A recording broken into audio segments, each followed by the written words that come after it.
Pour le groupe Libre d'Agir pour Rennes, la parole est à Monsieur Compagnon. Madame la maire, chers collègues, une fois n'est pas coutume, ce temps d'expression politique de 4 minutes sera dédié à l'actualité locale et à la politique locale.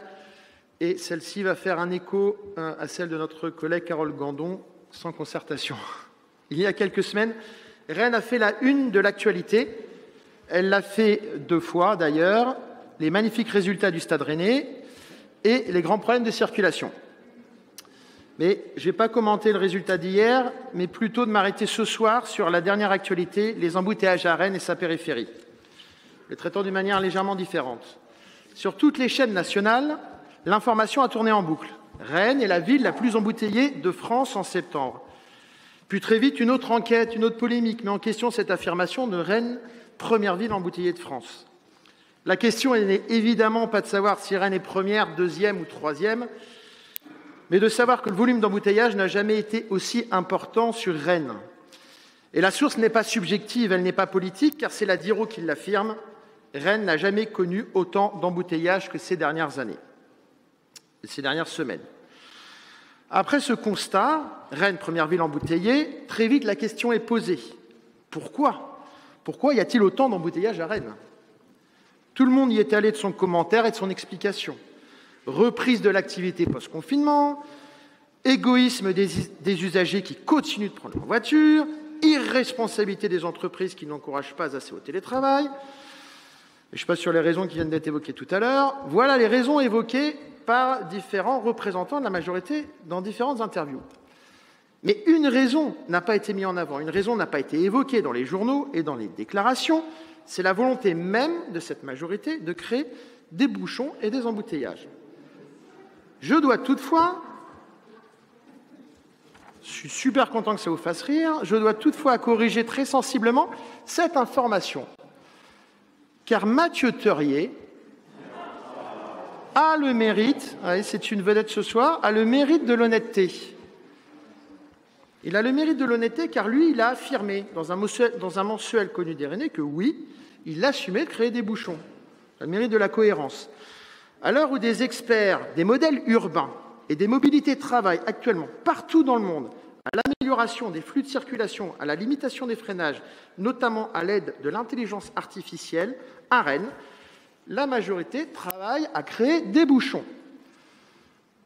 Alors pourquoi vouloir créer des embouteillages? La réponse est dramatiquement simple, pour décourager les automobilistes de prendre leur voiture.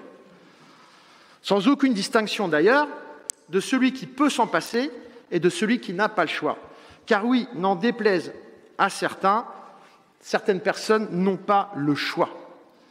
C'est la fameuse politique de la contrainte, c'est-à-dire dégoûter, décourager, écœurer les gens de prendre un véhicule à 4 roues. Ainsi découragées, les personnes sont converties par la contrainte et arrêtent de prendre leur véhicule.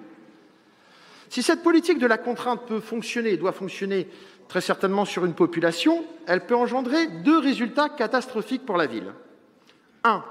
Les personnes désespérées de passer du temps et de perdre du temps dans les embouteillages peuvent aussi choisir de ne plus venir à Rennes.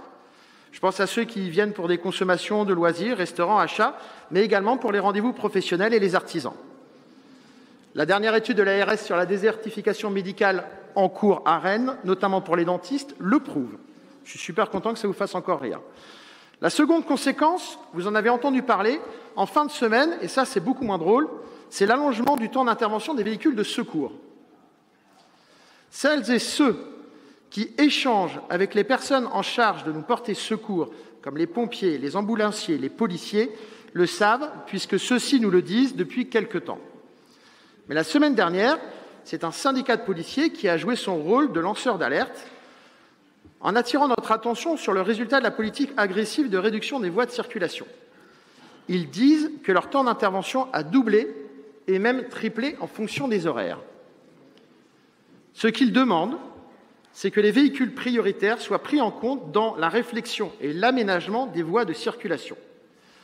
Et j'ajoute que la concentration d'un pôle hospitalier en un seul site à Pontchaillou, c'est-à-dire à Rennes, dans un quartier à l'intérieur de la rocade, fait aussi courir le risque de délais d'intervention plus longs si on ne tient pas compte, bien sûr, des véhicules de secours dans l'aménagement des voies qui y mèneront.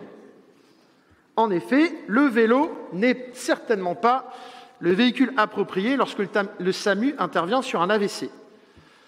Le propos n'est pas, bien sûr, ici de remettre en cause le site unique, mais de prévenir des risques sur les voies d'accès.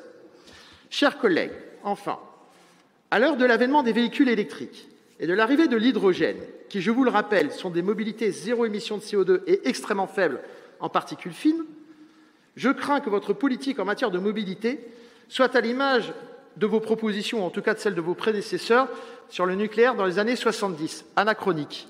Et on voit aujourd'hui le drame de cette politique avec la réouverture des centrales à charbon et l'explosion des émissions de CO2.